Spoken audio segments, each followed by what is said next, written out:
청년공동체는 지난 목요일부터 토요일까지 통일 대한민국을 준비하라라는 주제로 말씀 사경회의 시간을 가졌습니다. 통일 한반도의 시대, 통일 대한민국의 시대를 우리가 살아가고 있는데 청년들이 과연 어떠한 관점으로 통일을 바라보고 또 어떤 기도 제목을 가지고 하나님 앞에 기도해야 될지에 대한 교훈을 얻는 시간이었습니다. 통일이라는 주제가 청년들에게는 사실 조금 무겁고 생경할 수 있는 그런 주제였습니다.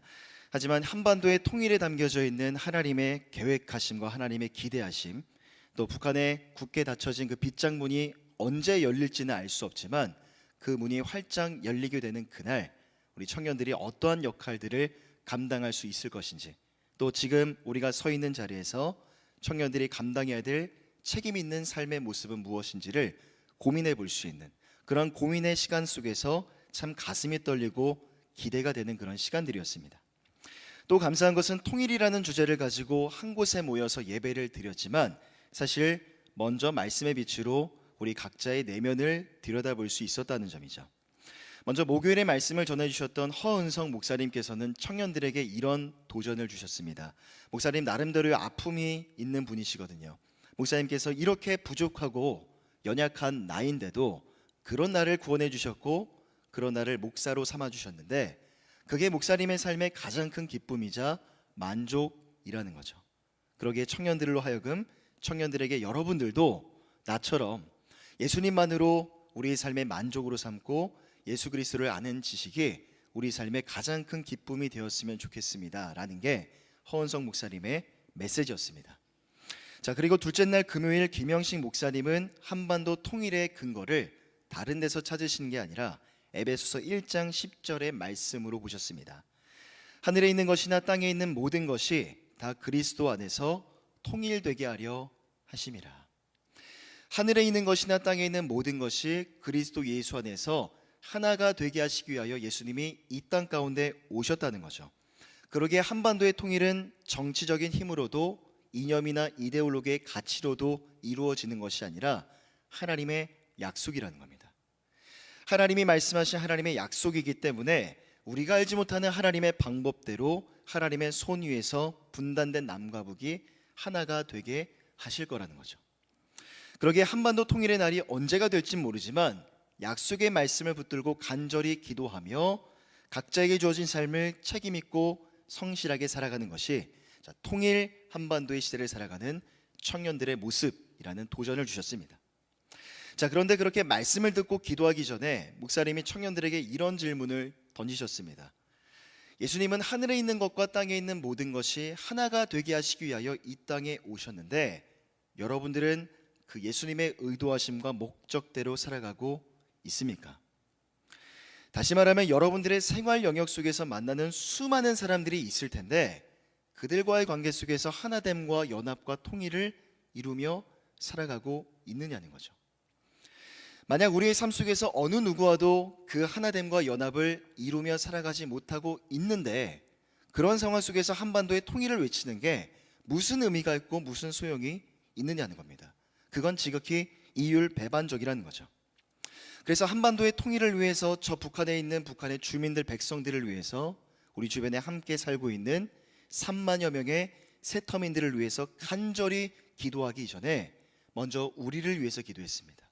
이웃을 사랑하지 못했고 이웃을 더 용납하지 못했던 우리의 지난 날을 회개하는 기도를 먼저 하나님 앞에 올려드렸죠. 여러분, 사랑이라는 말은요 참 따뜻하고 기분이 좋은 말입니다. 아름다운 말이죠. 하지만 사랑이라는 말처럼 우리 마음에 많은 부담을 가져다 주는 말은 없는 것 같습니다. 왜냐하면 예수님처럼 편견이나 차등 없이 모두를 사랑해야 된다는 건 너무나 잘 알고 있지만 그렇게 살아가는 게 말처럼 쉬운 일만은 아니기 때문이죠. 하지만 그 일이 쉽지 않다고 해서 그냥 덮어두는 것과 쉽지 않은 그 일이 왜 쉽지 않은지 그걸 잘 하기 위해서는 내가 어떠한 노력을 해야 될 것인지를 고민하며 살아가는 것은 큰 차이가 있다고 할 수 있습니다. 그런 면에서 오늘 본문의 말씀은 우리로 하여금 바른 고민을 하게 만듭니다. 즉 예수님처럼 내가 사랑을 행하는 삶을 살아야 되는데 그게 왜 어려울까? 내 힘으로는 내 능력으로는 그걸 도무지 감당할 수가 없는데 그럼 나는 무엇을 의지해서 그 일을 감당해야만 하는가를 고민하게 만드는 거죠. 본문 1절을 보면 보라 아버지께서 어떠한 사랑을 우리에게 베푸사 하나님의 자녀라 일컬음을 받게 하셨는가라는 말로 3장의 말씀이 시작되고 있습니다. 자, 여기서 어떠한 사랑이라고 하면 놀라운 사랑, 지극히 크고 위대한 사랑 정도로 해석할 수가 있죠. 바로 그 하나님의 놀랍고도 위대한 사랑 때문에 저와 여러분들이 하나님의 자녀가 된 것입니다. 그리고 그 자녀됨 속에는 반드시 뒤따라야 될 삶의 무게가 있는 거죠. 자, 그것을 11절에서는 이렇게 말씀합니다. 우리가 서로 사랑할지니 이는 너희가 처음부터 들은 소식이라. 바로 이 사랑이라는 것이 요한 1서가 강조하고 있는 전체의 핵심이자 요약이라고 할 수가 있죠. 그러기에 하나님의 사랑을 받아서 우리도 하나님의 자녀가 되었기에 우리도 사랑을 행하는 삶을 살아야 되는데, 자, 맹목적으로 우리가 사랑을 합시다, 사랑을 행해야 됩니다라고 말하기 이전에 왜 우리가 사랑을 해야 되는지, 왜 사랑을 행하는 삶을 선택해야 되는지, 그 사랑의 당위성에 대해서 두 가지 은혜를 함께 나누고자 합니다. 자, 첫 번째로 하나님의 자녀는 왜 사랑을 해야 되냐면 하나님의 자녀는 장래의 소망을 지닌 자이기 때문입니다. 요한일서의 말씀은 사실 그 구조를 정확하게 파악하기가 매우 어려운 서신 중에 한 권입니다. 왜냐하면 몇 가지의 주제가 조금씩 다른 각도를 통해서 반복되어서 나타나기 때문이죠. 하지만 요한일서에서 강조하고 있는 것은 크게 세 가지 정도로 우리가 요약해 볼 수 있습니다. 첫째로 예수님께서 육신의 몸을 입고 이 땅에 오셨다는 것. 그리고 두 번째로는 그 예수 그리스도를 믿음으로 말미암아 우리는 영생을 얻게 된다는 거죠. 그리고 마지막 세 번째로는 그 믿음은 의와 사랑을 통해서 반드시 입증되어야만 한다는 겁니다. 자, 그러기에 오늘 본문 10절을 보면 이렇게 말씀합니다. 10절을 함께 읽어보겠습니다. 시작. 무릇 의를 행하지 아니하는 자나 또는 형제를 사랑하지 아니하는 자는 하나님께 속하지 아니하니라. 자, 예컨대 나무의 열매를 보고 그 나무의 종류가 무엇인지를 알 수 있는 것처럼 바로 의와 사랑의 열매를 통해서 하나님의 자녀임을 알 수가 있는 겁니다. 자, 그런 맥락에서 보았을 때 3장 서두의 말씀은요, 사실 전체적인 맥락과 조화됨에 있어서 조금은 어려움이 있어 보이기도 합니다. 왜냐하면 전장인 2장 후반부 28절부터 3장 서두의 말씀까지 갑작스럽게 예수님의 재림에 대한 이야기가 소개되고 있기 때문이죠. 먼저 요한일서 2장 28절을 보면 자녀들아 이제 그와 그의 안에 거하라. 이는 주께서 나타내신 바 되면 그가 강림하실 때에 우리로 담대함을 얻어 그 앞에서 부끄럽지 않게 하려 함이라. 자, 또한 오늘 본문 3장 2절을 보면 이와 아주 비슷한 말씀이 또 등장합니다. 사랑하는 자들아 우리가 지금은 하나님의 자녀라 장래에 어떻게 될지는 아직 나타내지 아니하였으나 그가 나타나시면 우리가 그와 같을 줄을 아는 것은 그의 참모습 그대로 볼 것이기 때문이니. 자, 두 구절을 정리해 보면 언제인지 알 수는 없지만 예수님이 재림하시는 그 날이 온다는 거죠. 예수님이 이 땅에 다시 오신다는 이 재림의 교리는 사실 초대교회가 전했던 핵심적인 메시지 교리 중에 하나였습니다. 그리고 초대교회를 매우 강하게 만드는, 힘있게 만드는 원동력 중에 하나였죠. 그러기에 그리스도의 재림에 대한 말씀은 신약의 말씀에도 매우 뚜렷하게 증거되고 있습니다. 예컨대 베드로전서 1장 3절을 보면 베드로는 우리 주 예수 그리스도의 아버지 하나님을 찬송하리로다. 그의 많으신 긍휼대로 예수 그리스도를 죽은 자 가운데서 부활하게 하심으로 말미암아 우리를 거듭나게 하사 산 소망이 있게 하시며. 예수 그리스도의 재림에 대해서 베드로는 산 소망이라고 표현을 하죠. 뿐만 아니라 바울 사도는 디도서 2장 13절에서 복스러운 소망과 우리의 크신 하나님 구주 예수 그리스도의 영광이 나타나심을 기다리게 하셨으니. 동일하게 예수님의 이 재림에 대해서 복스러운 소망이라고 그렇게 표현을 합니다. 자, 사도 요한과 동일하게 베드로나 바울 사도 역시 예수 그리스도의 재림에 대해서 매우 뚜렷하게 주관을 갖고 있었고 그것을 증거하고 있었죠. 그런데 오늘 본문인 요한일서의 말씀이 조금 특별한 점이 있습니다. 사도 요한은 단지 예수님의 이 재림에 대한 이야기를 독립적으로 설명한 것이 아니라 바로 의를 행하고 사랑을 행하는 삶을 사는 데 필요한 동기의 측면에서 예수님의 재림을 언급하고 있는 거죠. 다시 말하면 우리 모두는 언젠가 하나님 앞에 서게 될 텐데 그 주님 앞에서 부끄러움이 없는 모습으로 서기 위해선 무엇이 필요한가? 어떻게 살아야 될 것인가? 바로 의를 행하고 사랑을 행하는 삶을 살아야 함을 사도 요한은 말하고 있는 겁니다.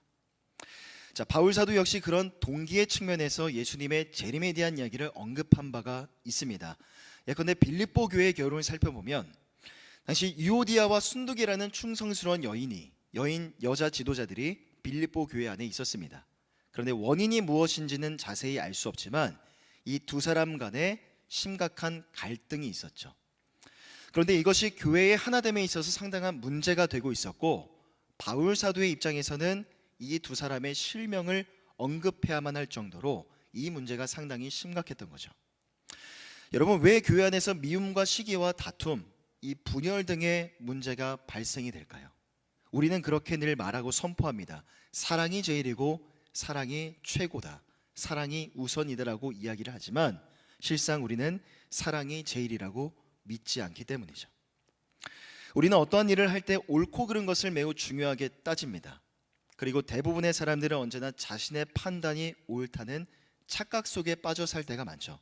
사실 저도 그러한 부분에서 완벽하게 자유로울 수가 없는 연약한 인간 중에 한 사람입니다. 왜냐하면 저의 실존적인 자아는요, 자꾸만 높은 곳에 올라가서 누군가를 판단하고 제 마음대로 재단하려고 하기 때문이죠. 솔직히 말씀드리면 저도 그 높은 자리에 올라가서 누군가를 내려다보는 것이 그런 어떤 삶의 과정을 통해서 참 많은 흥미를 느끼곤 합니다. 그 높은 자리에 앉아서 멋대로 누군가를 판단하고 누군가를 대상으로 해서 내 마음대로 생각할 때 내 마음이 후련해짐을 경험할 때도 있죠. 하지만 그럴 때마다 제 안에 계신 성령님께서 그런 저의 교만함을 바라보게 하시고 그 높은 자리에서 저를 끌어내리시는 겁니다. 그리고 그것은 거짓된 평안이고 거짓된 흥미라는 걸 말씀해 주시죠. 하지만 그 높은 자리에서 내가 내려왔어도 다시 그 자리에 올라가고 내려오고를 끊임없이 반복하는 것이 우리 연약한 일상의 모습인 겁니다. 여러분, 우리의 판단은요, 잠깐은 옳은 것처럼 보이고 바른 것처럼 보일 수도 있습니다. 하지만 전적으로 틀릴 때가 훨씬 더 많죠. 처음에는 이것이 내가 옳다라고 생각했던 것들이 나중에는 잘못된 결과를 가져올 때를 우리는 얼마나 많이 경험하며 살아가고 있습니까? 그래서 내가 틀렸고 내가 잘못했어라고 인정하면 너무나 다행이겠지만 끝까지 자신의 실수와 자신의 잘못을 인정하지 않고 고집을 부리다 보면 어느새 관계가 깨지고 일도 그르쳐 버리게 되는 거죠. 그러기에 바울 사도는 빌립보서 4장 5절에서 이렇게 권면합니다. 함께 읽어보겠습니다. 시작. 주께서 가까우시니라. 자, 여기서 관용이라는 말은 영어 성경을 살펴보니까 젠틀이라는 단어가 사용됩니다. 젠틀, 즉 온화하다, 부드럽다, 이러한 뜻을 지니는데, 자, 바울은 갈등 관계에 있었던 유오디아와 순두계뿐만 아니라 이들이 자꾸 교회에서 문제를 일으키니까 이들을 향해서 손가락질하고 비판했던 빌립보 교회 성도들에게 이렇게 권면하는 거죠. 서로가 서로를 향해 온화하고 부드러운 모습으로 사랑하고 관용을 하십시오라고 권면하는 겁니다. 그런데 바울은 그렇게 관용의 자세를 견지해야 될 이유를 이렇게 제시하죠. 주께서 가까우시니라. 주께서 가까우시니라. 즉 예수님의 재림을 가리키는 거죠.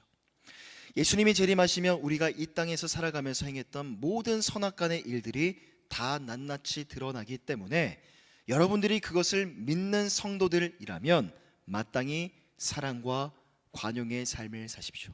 그 대상이 어느 누구이든지 간에 사랑을 행하고 관용의 삶을 사십시오라고 바울은 이야기를 하고 있는 거죠. 오늘 본문에서 사도 요한 역시 이걸 동일하게 말하고 있는 겁니다. 예수 믿는 성도들이 예수 그리스도의 재림의 의미를 올바르게 깨달을 수 있다면 이것이 현재 우리의 삶에 어떠한 영향을 가져다 주는가? 요한일서 3장 3절에서 사도 요한은 이렇게 결론을 내립니다. 주를 향하여 이 소망을 가진 자마다 그의 깨끗하심과 같이 자기를 깨끗하게 하느니라. 사도 요한이 말한 이 소망도 바로 예수 그리스도의 재림에 대한 소망이죠. 예수님의 재림에 대한 소망. 즉 하나님의 자녀들에게는 예수님 앞에 서게 될 그날, 그 영광의 날에 대한 소망이 있기 때문에 그 소망이 현재의 우리 삶의 모습을 아름답고 깨끗한 삶으로 그렇게 결정지어 주는 겁니다. 제가 아주 어렸을 때 일인 것 같습니다. 어느 날 어머님께서 저와 형의 손을 잡고 은행에 가셨어요. 은행에 가서 너무 오래전 일이기 때문에 자세히 기억은 나지 않지만 5천 원씩 넣어서 아마 통장을 하나씩 만들어 주셨던 것 같습니다. 근데 그게 어머니께서 교육 차원에서 그렇게 하신 것인지 아니면 학교에서 숙제를 내줘서 그렇게 했던 것인지는 자세히 기억이 나진 않아요. 그런데 어쨌든 5천 원씩 정도의 아주 작은 금액을 넣어서 어머니께서 통장을 만들어 주셨어요. 그런데 그 날 이후에 며칠 뒤가 바로 3월 14일이었습니다. 여러분 3월 14일이 무슨 날인지 아시나요? 화이트데이죠. 화이트데이. 남자가 여자한테 사랑을 고백하는, 사탕을 주면서 사랑을 고백하는 그 화이트데이가 며칠 뒤에 있었어요. 어린 나이에 저는 내가 남자니까 여자인 엄마한테 기쁨을 드리고 싶다라는 생각에 사탕을 사드리고 싶었습니다. 근데 돈이 없죠.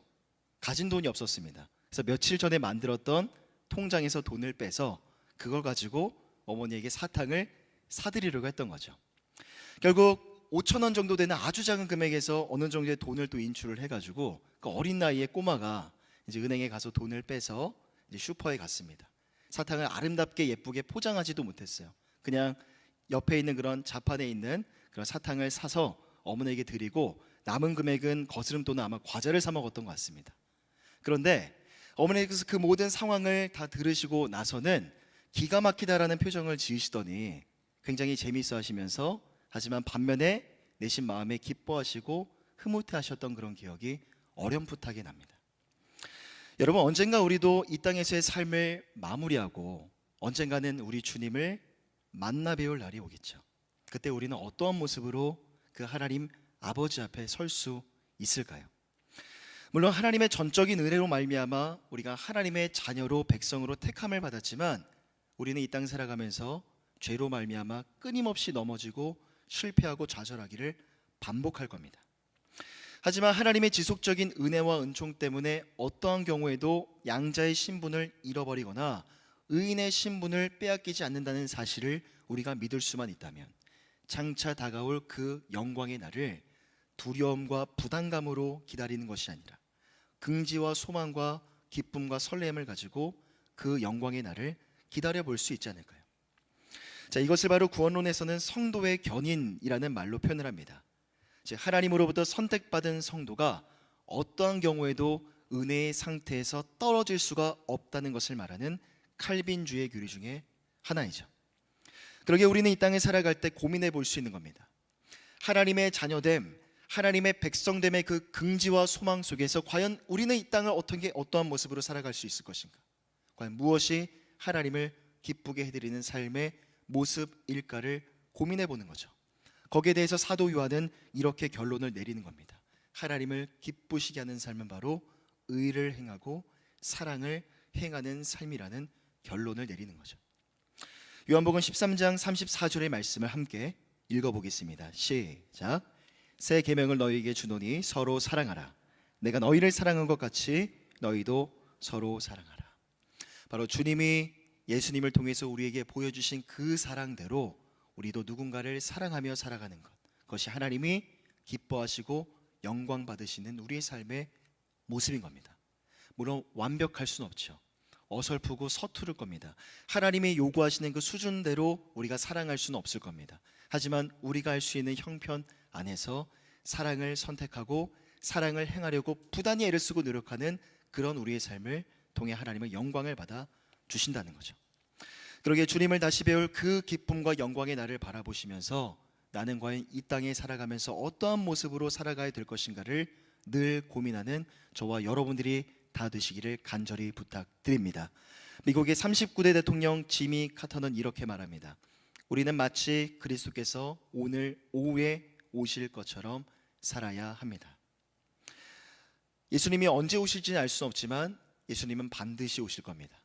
하지만 그 주님이 당장 내일 모레 오신다 하여도 그 주님 앞에 부끄러움이 없는 모습으로 설 수 있도록 계속해서 사랑의 옷을 벗지 마시고 사랑의 등불을 끄지 않으시는 서울 홍성의 모든 성도님들이 다 되시기를 간절히 부탁드립니다. 마지막 두 번째로 하나님의 자녀는 왜 사랑을 해야 하는가? 자, 하나님의 자녀는 아버지의 성품을 닮아가기 때문입니다. 요한일서 2장 29절을 보면 너희가 그가 의로우신 줄을 알면 의를 행하는 자마다 그에게서 난 줄을 알리라 라고 말씀하죠. 자, 사도 요한은 의를 행하는 것이 하나님의 자녀됨의 표식이고 자녀됨의 증거라는 사실을 언급합니다. 여기서 바로 나타난 개념이 우리가 발견할 수 있는 진리가 바로 성품이 유전이 된다는 거죠. 아버지의 성품이 자녀에게로 그대로 이어지게 된다는 겁니다. 그러기에 사도 요한은 그 하나님의 의와 사랑을 3장 말씀에서 이렇게 시작합니다. 우리 1절 말씀을 한 번 더 읽어보겠습니다. 시작. 보라, 아버지께서 어떠한 사랑을 우리에게 베푸사 하나님의 자녀라 일컬음을 받게 하셨는가. 하나님께서 그의 아들 예수 그리스도를 통하여 나타내신 무조건적인 사랑 때문에 우리가 하나님의 사랑받는 아들과 딸들, 자녀가 된 것이죠. 그런데 여기서 놀라운 것은 이러한 하나님의 사랑은 단지 우리 삶의 현재뿐만이 아니라 장차 다가올 미래의 일들까지도 결정지어주고 있다는 겁니다. 본문 2절을 보면 사랑하는 자들아 우리가 지금은 하나님의 자녀라 장래에 어떻게 될지 아직 나타나지 아니하였으나 그가 나타나시면 우리가 그와 같을 줄을 아는 것은 그의 참모습 그대로 볼 것이기 때문이니. 자, 사도 요한은 지금 현재에 관한 일들만을 언급하고 있는 게 아니라 장차 다가올 미래의 일들까지도 아우러서 언급하고 있는 거죠. 분명한 사실은 우리는 지금 우리의 신분은 하나님의 자녀들이라는 겁니다. 이것은 처음부터 우리를 하나님의 백성으로 자녀로 삼으시고자 하는 하나님의 계획에 따라 그렇게 된 것이죠. 그렇다면 장래에 우리는 과연 어떠한 모습으로 변화될 것인가? 여기에 대해서 사도 요한 역시 자세히 어떠한 지식을 갖고 있지는 못했지만 이렇게 말합니다. 2절 하반절을 다시 보면 장래에 어떻게 될지는 아직 나타나지 아니었으나 그가 나타나시면 우리가 그와 같을 줄 아는 것은 그의 참모습 그대로 볼 것이기 때문이니. 자, 2절의 말씀을 세 가지로 요약해보면 이와 같습니다. 첫째로 예수 그리스도가 나타나신다는 거죠. 두 번째, 우리가 그를 눈앞에서 바라보게 된다는 것. 그리고 세 번째로는 우리 모두가 주님과 똑같이 변화된다는 겁니다. 정리해보면 예수님이 다시 오시는 그 영광의 날에 당신의 택함받은 자녀들은 예수님의 얼굴을 바라볼 수가 있고 그리고 그날에 예수님처럼 거룩하고 흠이 없는 존재로 변화된다는 겁니다. 이것을 구원의 서정의 마지막 단계 영화라는 말로 표현을 하죠.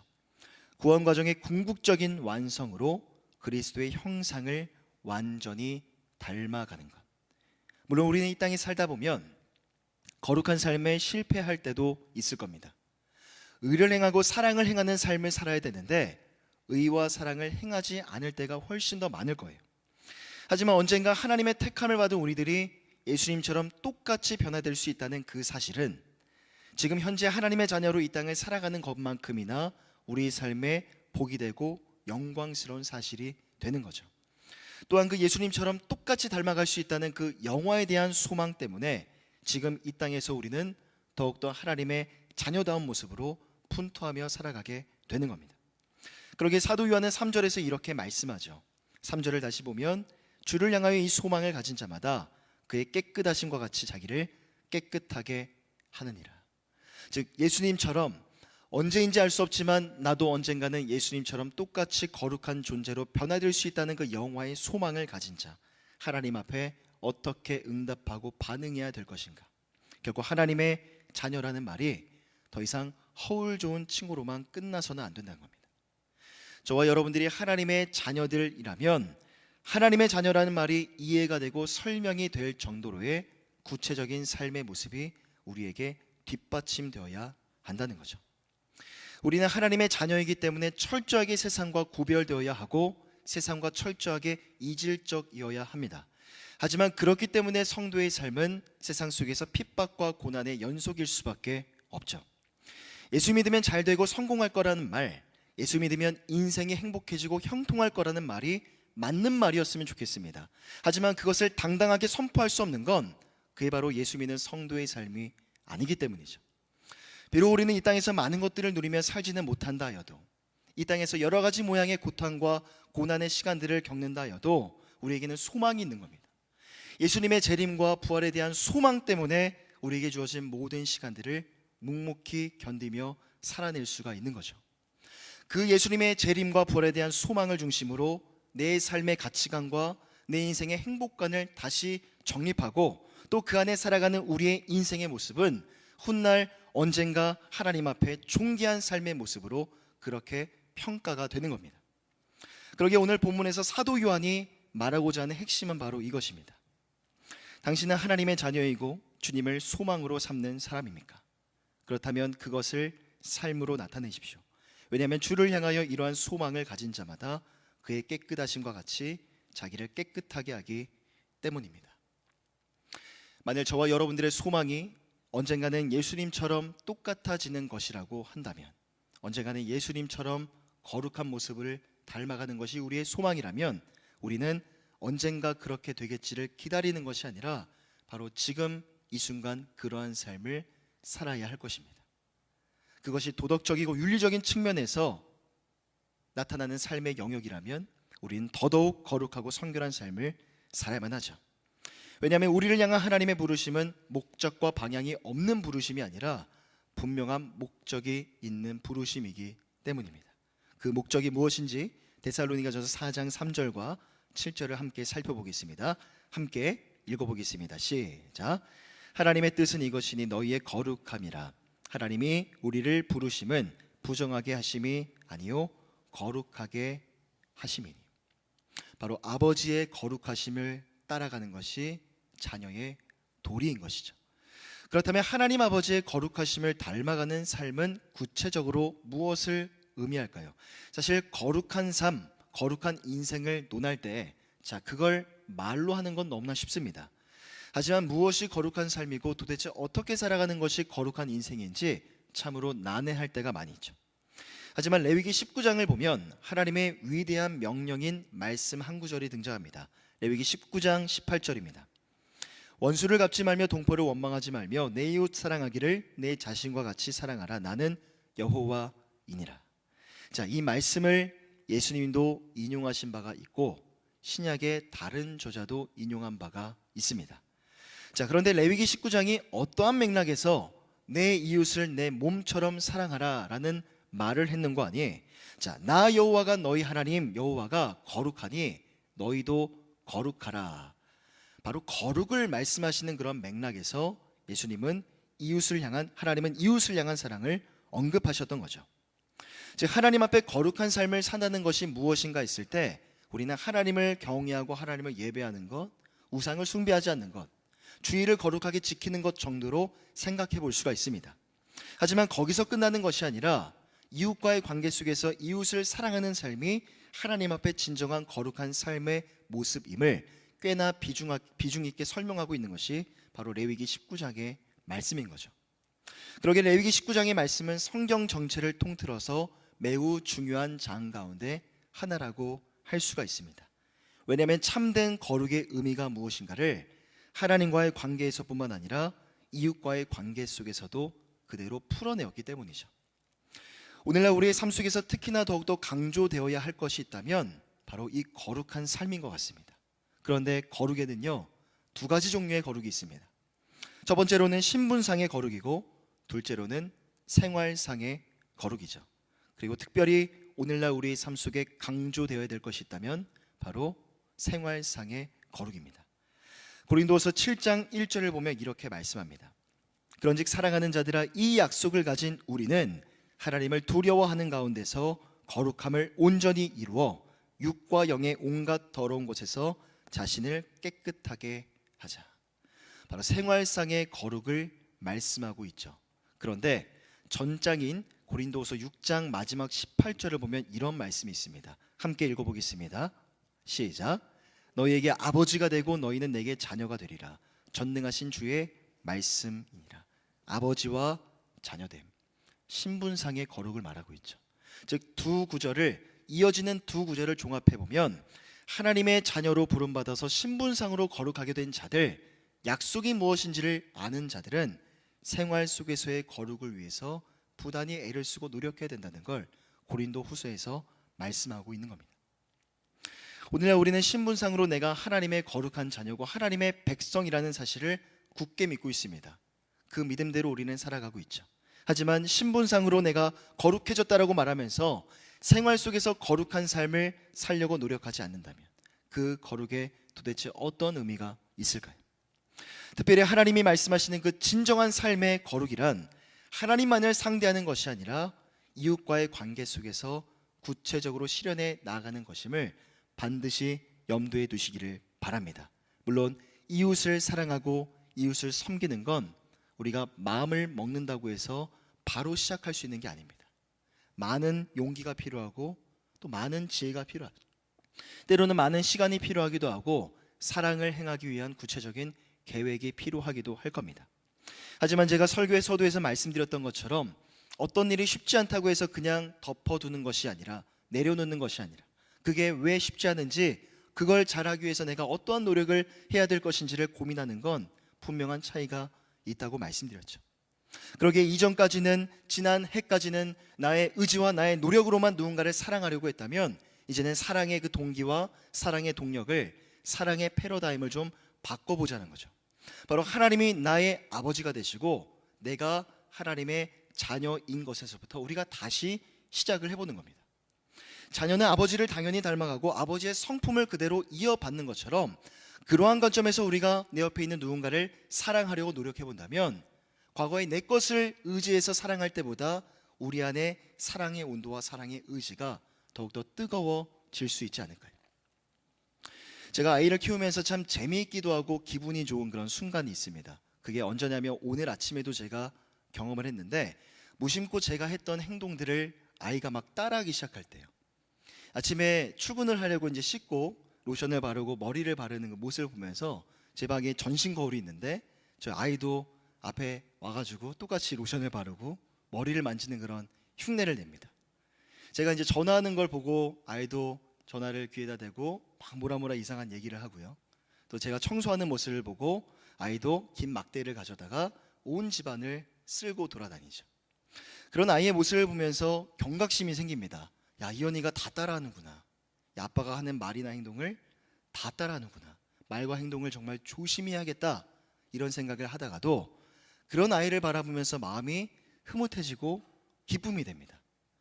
이현이가 아빠가 하는 걸 다 따라하고 싶어 하는구나. 그걸 굉장히 재밌어하고 흥미로워하는구나 라는 걸 바라보면서 그냥 마음이 뿌듯해지고 마음이 기분이 좋아지는 거죠. 이와 동일하게 우리도 완벽하진 않지만 우리도 조금은 어설프고 조금은 서투를 수 있어도 하나님 아버지의 그 거룩하심을 따라서 우리도 거룩한 삶을 살려고 애를 쓰고 노력한다면 그런 우리의 모습을 바라보시면서 하나님은 흐뭇해 하시지 않을까요? 우리가 누군가를 사랑하는 거 쉽지 않은 일입니다. 때로는 죽을 만큼 싫은 일이기도 하죠. 하지만 하나님의 그 사랑하심을 따라서 나도 사랑하기로 결단하고 그 사랑을 행하는 삶을 살려고 발버둥 칠 수 있다면 그런 우리의 모습을 바라보면서 하나님은 영광을 받아주시지 않을까요? 고린도전서 13장 13절을 보면 이렇게 말씀합니다. 우리 마지막으로 함께 읽어보겠습니다. 시작. 그 중에 제일은 사랑이라. 자, 믿음과 소망과 사랑은 영원히 있을 것인데 특히나 사랑이 믿음과 소망보다 앞서는 이유가 있죠. 왜냐하면 사랑은 바로 하나님을 그대로 보여주는 하나님의 고유한 성품이기 때문입니다. 그러기에 2019년 이 새로운 시간들 속에 여러분 하나님의 고유한 성품이신 사랑을 닮아가시고 그 사랑을 여러분 삶 속에서 구체적으로 실현해 나아가는 모든 예배자들이 다 되셨으면 좋겠습니다. 작년 한 해 동안까지 지금까지 사랑에 실패했었던 인생의 페이지는 덮어두시고 다시금 사랑을 고민하시고 사랑을 행하려고 결단하는 새로운 인생의 페이지를 활짝 여는 2019년의 첫 시간들이 되시기를 바랍니다. 마지막으로 몇 주 전에 청년들과 함께 나눈 이야기지만 저는 개인적으로 제가 강하게 붙들고 있는 인간관계 법칙이 있습니다. 그것은 바로 따뜻한 사람 곁에는 따뜻한 사람이 오게 된다는 거죠. 그런데 저는 이 말이 저에게도 참 많은 부담이 됩니다. 두려움이 되는 말이죠. 왜냐하면 저도 누군가에게 상처를 받거나 누군가에게 마음이 상하는 일이 생기면 제 마음이 금세 차갑게 굳어지기 때문입니다. 그런데 그게 어쩔 수 없는 우리의 인생이라면, 어쩔 수 없는 그런 우리 인생을 그냥 넉넉히 묵묵히 살아가는 것이 우리를 향한 하나님의 바람이시라면, 우리는 상처를 받아도 때로는 우리의 마음이 상하는 일이 있어도 그럼에도 불구하고 우리는 따뜻한 사람이 되어야만 하는 것 같습니다. 왜냐하면 예수님께서도 그 차갑고 비참한 십자가 위에서 죽으실 때 우리를 향한 그 따뜻함을 한순간도 잃어버리지 않으셨기 때문이죠. 그러기에 우리도 어떠한 순간 속에서도 우리 안에 따뜻함을 잃어버리지 않는다면 2019년 여러분들의 주위를 돌아볼 때 많은 사람들이 여러분 곁에 모여들지 않을까요? 설령 그 사람이 나에게 상처를 주고 나에게 냉소적인 사람이라 할지라도 여러분 안에 있는 그 따뜻함 때문에 그 사람도 분명 우리 하나님의 따뜻함을 바라보게 될 줄 믿습니다. 그런 2019년이 되시기를 간절히 부탁드립니다. 하나님의 자녀됨의 그 의미가 무엇인가? 그것을 바로 여러분의 삶 속에서 사랑으로 아름답게 실현해 나아가시고 사랑으로 새롭게 재해석해 나아가는 2019년의 모든 나날들이 되시기를 주님의 이름으로 간절히 부탁드립니다. 기도하겠습니다. 사랑과 은혜가 풍성하신 하나님 아버지, 사랑 안에는 두려움이 없고 온전한 사랑이 모든 두려움을 내어 쫓는다라고 말씀하신 주님, 하나님 이전까지 사랑에 실패했었고 또 사랑을 행하려 하지 않았었고 사랑에 관심이 없었던 지난날의 모든 시간들 우리의 마음과 생각을 불쌍히 여겨주시고 온전한 치유와 회복의 은혜를 경험하는 이 시간이 되어줄 수 있도록 인도하여 주시옵소서. 위대하고 놀라우신 주님의 그 사랑 때문에 우리가 하나님의 자녀, 하나님의 사랑받는 아들과 딸들이 되었사오니 그 사랑을 이 시간 다시 한번 우리 삶 가운데 충만하게 부어주셔서 새롭게 시작되는 2019년의 모든 시간들 다시 한번 사랑을 고민하게 하시고 사랑을 행하는 삶을 살기로 결단하는 서울홍성의 모든 성도님들 다 되어줄 수 있도록 은혜 내려 주시옵소서. 감사드립니다. 우리 권하신 예수 그리스도의 이름으로 간절히 기도드립니다. 아멘.